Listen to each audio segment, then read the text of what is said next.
গাজীপুরে আজ সকাল থেকেই ছিল আকাশ মেঘাচ্ছন্ন।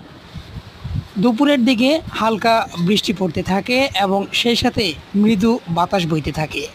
এক পর্যায়ে মৃদু বাতাস থেকে ঝোড়ো হাওয়ায় রূপ নেয় এবং ঝোড়ো হাওয়া বন্ধ হওয়ার সাথে সাথেই শুরু হয় গুঁড়ি গুঁড়ি বৃষ্টি। এক পর্যায়ে গুঁড়ি গুঁড়ি বৃষ্টি থেকে শুরু হয় ভারী বৃষ্টিপাত।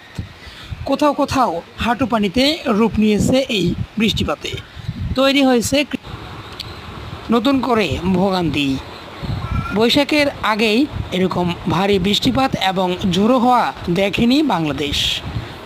গাজীপুরের আশেপাশে প্রায় সব এলাকাতেই আজ দুপুর থেকেই শুরু হয়েছিল ঘূর্ণিঝড়, সেই সাথে ভারী বৃষ্টিপাত।